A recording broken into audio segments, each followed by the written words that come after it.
Hello, this is Aaron Smith. I'm the founder of Watchdog Indiana, and this video is being made at the World Headquarters dining room table in Lebanon, Indiana. Here's the hat I'm wearing today. I'll see if you identify what this hat is, and I'll discuss the relevance of this particular hat at the end of this video. This video accompanies the November 20th, 2013 Watchdog Indiana email update titled Phase Out 96th Street TIF District. The 96th Street TIF District is located at the intersection of 96th Street and Zionsville Road in Zionsville, Indiana. The TIF District is administered by the Boone County Redevelopment Commission, Boone County RDC, and the reason for that is that the TIF district was established when the territory of the TIF district was located within the unincorporated areas of Boone County before being taken over by Zionsville with their recent government consolidation. Economic development is taxpayer friendly if it meets three criteria. One, new jobs are created that pay a living wage with full benefits. Two, there's no tax abatements, tax incentives, or any other type of taxpayer or utility ratepayer subsidy for the developers who benefit from having the development constructed and put in place. And the third criteria for taxpayer-friendly economic development is that it occurs outside a TIF district. Now, TIF districts are not in and of themselves taxpayer-friendly because they capture assessed value. Now, to understand why this is important to taxpayers, we need to have a little review of property tax basics.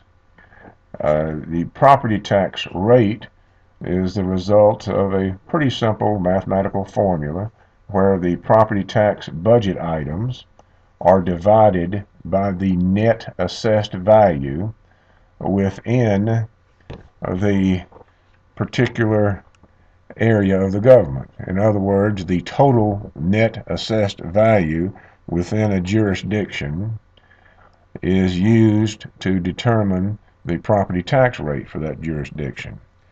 Now, if the 96th Street District, 96th Street TIF District was not in place,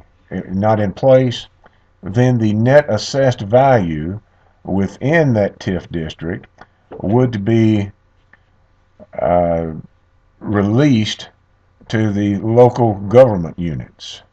And what that means is that the net assessed value part of this equation would increase in value because of the assessed value that is within the TIF district.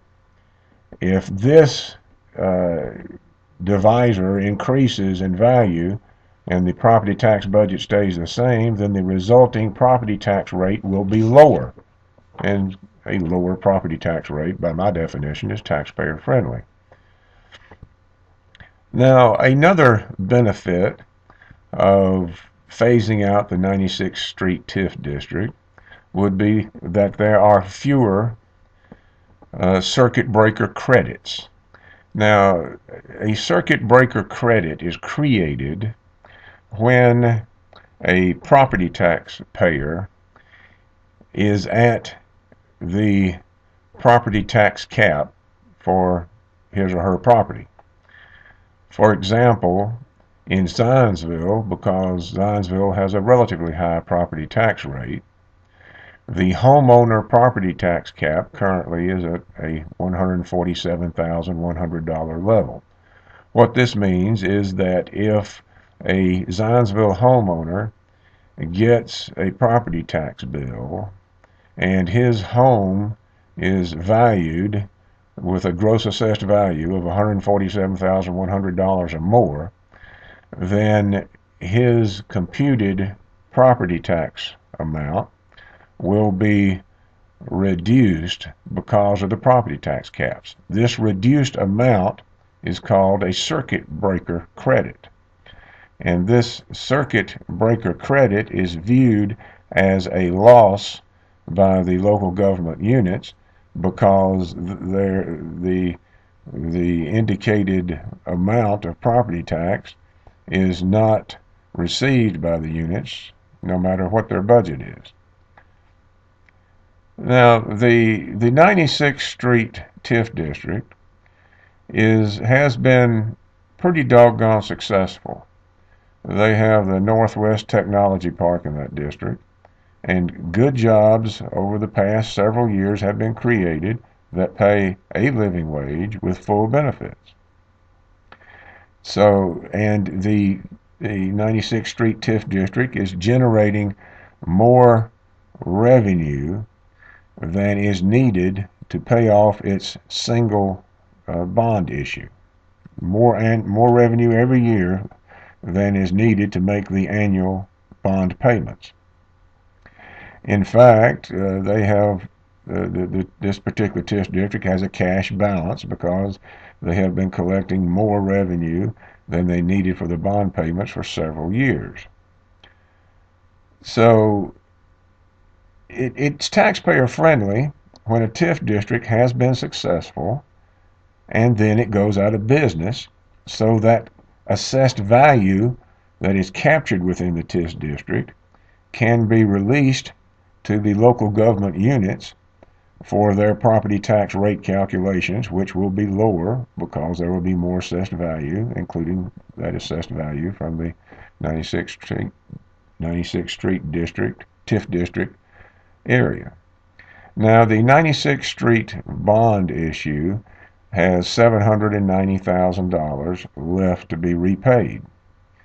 If the existing cash balance and the one or two annual revenue from the TIF district was combined together, this bond could be paid off early, and then the TIF district could be phased out, and the assessed value captured within the TIF district could be released to the local government units for the taxpayer-friendly benefit of lower property tax rates and for the government unit benefit of less circuit breaker credit losses. However, the 96th Street TIF district has decided to award a $25,800 contract to have transportation improvements at the intersection of 96th Street and Zionsville Road to be studied. Now this it's pretty. Most of the residents seem to agree that the intersection of 96th Street and Zionsville Road is pretty much a bottleneck, and that improving the traffic flow at this intersection would be a benefit to the residents in Zionsville. And by March 1 of 2014, the plan to improve this intersection is supposed to be completed and in place and ready for action. It would be taxpayer unfriendly if, to complete these transportation improvements, the 96th Street TIF district were to issue a bond. Now, I feel like that the revenue, the annual revenue received by the TIF district in 1 or 2 years would be sufficient, and I don't know this for sure, but the details will be more apparent later when the plan is completed. But I think 1 or 2 years of TIF district revenue will be sufficient to construct the necessary transportation traffic flow improvements at the 96th Street intersection with Zionsville Road. So if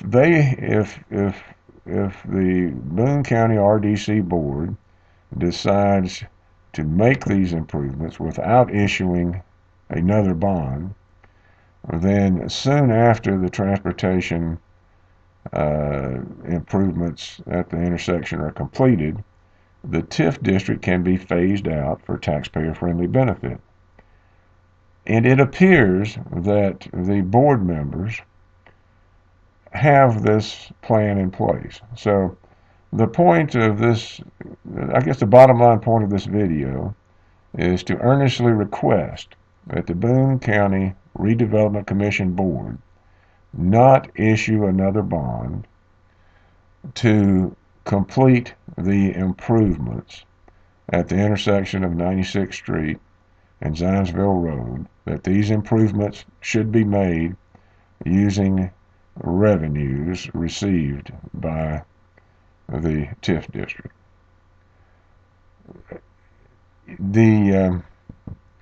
That concludes the information that I wanted to convey in this particular video. Now back to my hat. This is a Hilti hat. Hilti is a construction tools manufacturer, and I got this hat about 15 years ago. And I use this hat when I cut the grass and when I make what I guess could be loosely termed home improvements. And you can see some paint stains on the cap from these so-called home improvements. And it also protects me from bumping my head when I go in the attic to get the Halloween decorations and the Christmas decorations down.